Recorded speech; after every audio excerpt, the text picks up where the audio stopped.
네게부 지역에 가뭄이 들게 되었어요. 아무래도 이 지역이 비옥한 땅이 아니었기 때문에 거의 그냥 산지거든요. 근데 이 산지라는 게 지금 우리나라처럼 뭐 숲이 우거진 그런 산이 아니라 거의 황무지에 가까운 그런 산이에요. 그런 산에 살다 보니까 가뭄까지 와버리면 정말로 버티기가 쉽지 않죠. 그래서 애초에 게다가 이제 이 아브람은 확고한 믿음을 가지고 이 하란에서 이 가나안 땅으로 온 게 아니었잖아요. 그러다 보니까 이 기근 앞에서 뭐 고민할 필요도 없이 쉽게 이 이집트 땅으로 향하게 됩니다. 그런데 이 우리가 아는 것처럼 이 이집트 땅은요, 나일강이 있고 그 나일강의 범람으로 인해서 그 비옥한 삼각지가 이렇게 형성이 되어 있죠. 그러다 보니까 거기에는 곡식들도 잘 자라고 양과 염소들이 뜯어 먹을 풀들도 상당히 많이 있었어요. 그런데요, 이 아브라함에게는 한 가지 걱정이 있었어요. 그건 뭐냐면 아내 사레가 너무 예뻤던 거예요. 너무 예뻐가지고 이집트 사람들이 자기 아내를 보면은 뺏어갈까봐, 네 아내야? 그럼 너는 죽여버리고 내가 데려가야지. 이렇게 될까봐 그렇게 고민을 했던 거예요. 그래서 아브라함은 이 사레에게 말하기를 내 아내라고 하지 말고 여동생이라고 하자. 이렇게 합의를 보게 돼요. 당시 이 사레의 나이는요, 대략 64세 정도로 추정이 되거든요. 지금의 60대하고는 뭐 조금 차이가 있으니까 뭐 굳이 따지자면 지금의 뭐 한 40대 정도 될까요? 그럼 뭐 40대 여인이 뭐 이쁘면 얼마나 아름답고 아름답다고 이랬을까요? 물론 뭐 저희 아내도 40대지만 아름답죠. 그러면 좀 이해가 되는 것 같기도 하고요. 아무래도 이 여성들은 보통 아이를 낳으면 피부도 거칠어지고 몸도 좀 많이 상하는 게 사실이기는 해요. 아이를 10개월 동안 뱃속에 품어야 하고, 그리고 낳을 때도 골반이 또 벌어지기도 하고, 또 수유를 해야 하다 보니 몸도 상하게 되죠. 그만큼 자녀를 위해 희생하는 부분이 좀 크기는 해요.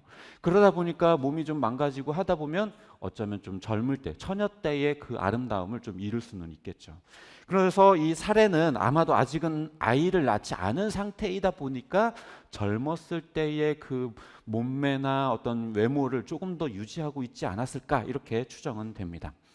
아니나 다를까 이 이집트 사람들은 이 사례를 보고 너무 아름답게 여겼어요. 그래가지고 와, 너무 예쁘다.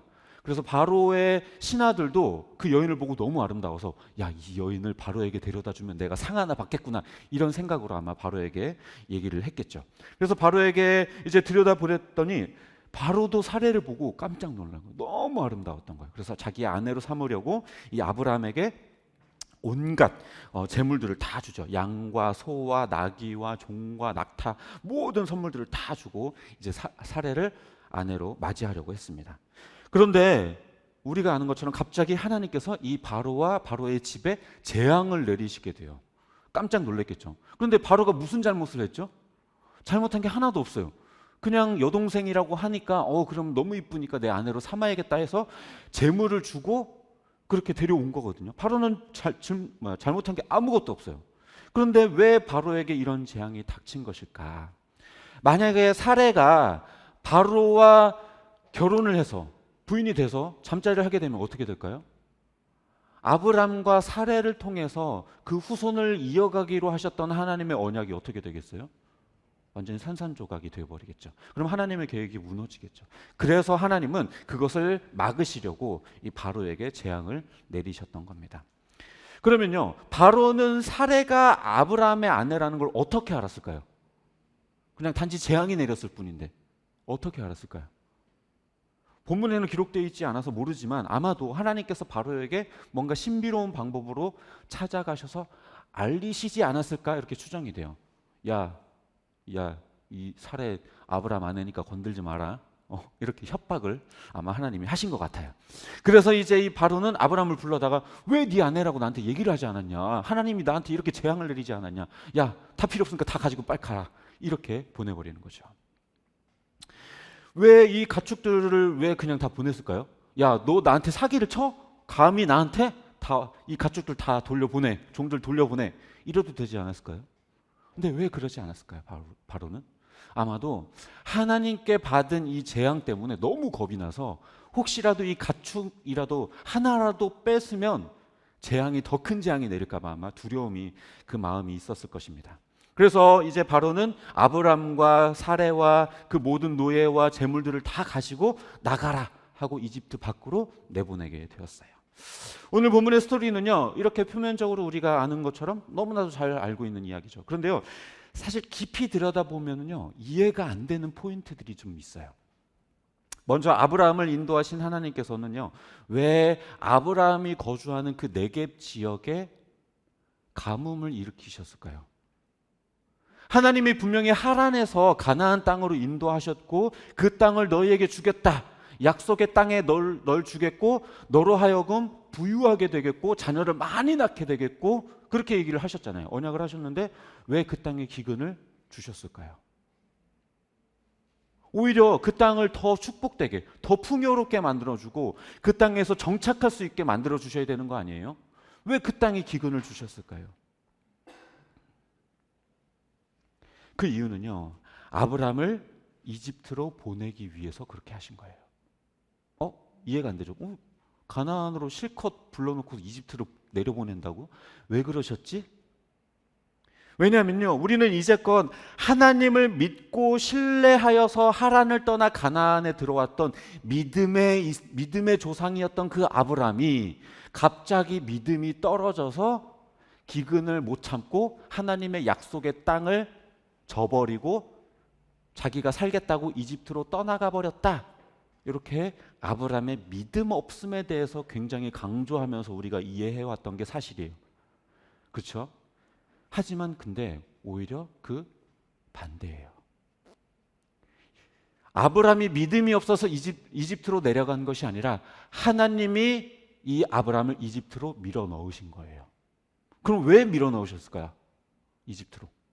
왜 기근을 해서 왜 이집트로 넣으셨을까요?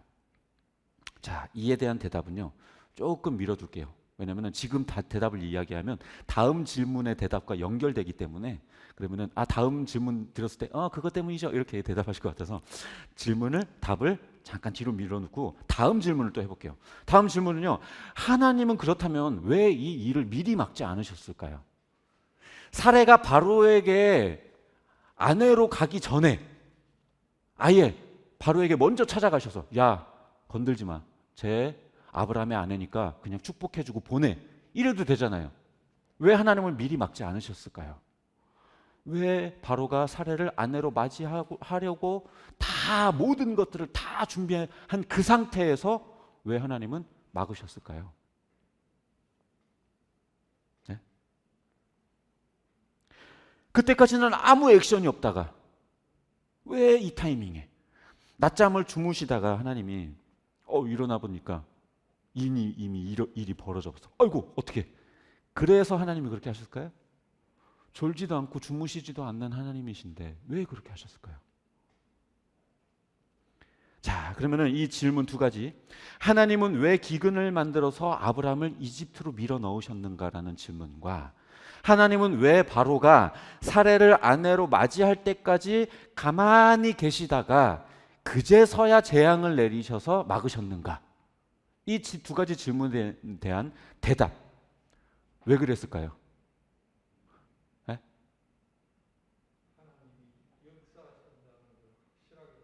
하나님의 역사를 확실하게 보여주려고.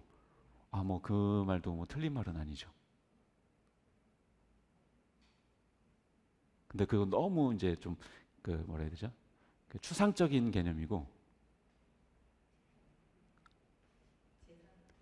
맞아요. 재산을 불려주려고.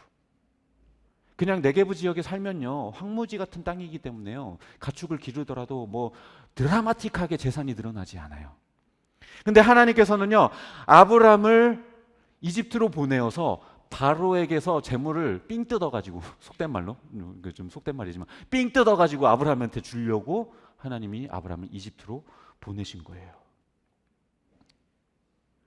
그리고 사실 하나님의 타이밍은요, 아주 정확하고 완벽한 거예요. 만약에 바로가 사례를 아내로 맞이하기 전에 하나님께서 그것을 막으셨다면 바로가 아브라함에게 재물을 내어주지도 않았을 것이고, 그럼 아무 일도 일어나지 않았을 거고 그냥 그대로 쫓겨나 버렸을 거예요.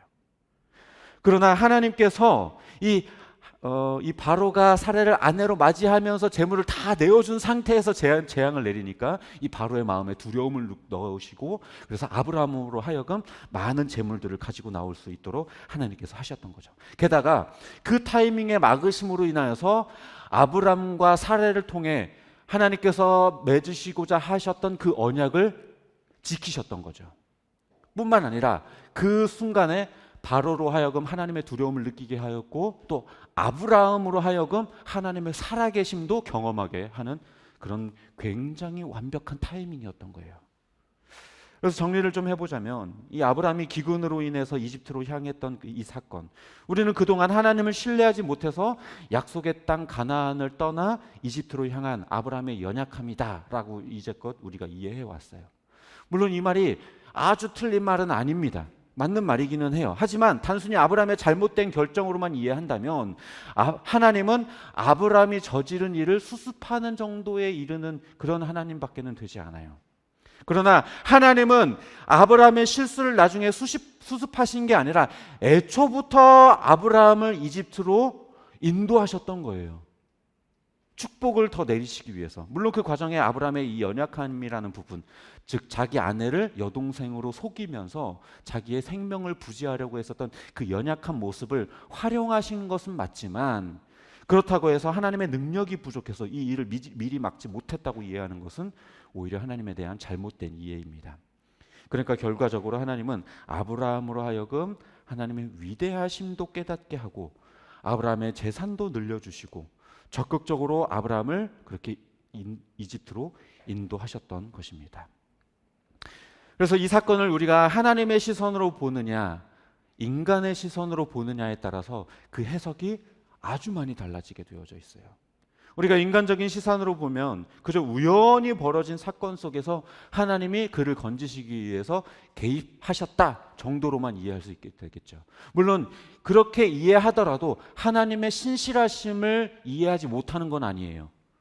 그러나 그것은 완전하지는 않아요. 하나님의 신실하심을 완전하게 이해하지 못하고 큰 그림을 우리가 이해하지 못하게 됩니다. 그러나 하나님의 시선으로 보면요, 더 큰 그림을 우리는 발견하게 돼요. 그저 그냥 벌어진 일을 수습하시는 신실하신 하나님 정도가 아니라 아예 애초부터 아브라함에게 큰 복을 내리시기 위해서 이집트로 몰아넣으셔서 큰 복을 얻게 하시고 아브라함으로 하여금 하나님의 위대하심마저 깨닫게 하는 그 큰 그림을 우리는 깨닫게 되는 것입니다. 우리 인생도 마찬가지예요. 우리 인생은요, 모든 것이 우연인 것처럼 펼쳐지죠. 그래서 우리들의 삶을 돌아보기 전에 우리가 살면서 사는 순간마다는요, 하나님의 손길을 우리가 느끼지 못해요. 그냥 내 결정에 따라서, 내 판단에 따라서 흘러간 것처럼 그냥 우연히 시간이 흘러감에 따라서 그냥 자연스럽게 벌어진 일들이라고 느끼죠. 그래서 하나님의 섭리는 우리가 경험하는 일들 중에서 일부라고 여겨요. 100가지 경험 중에 한 두어 가지, 그것은 하나님의 섭리라고 인정을 하는데 나머지 98가지는 그냥 우연히 벌어진 일.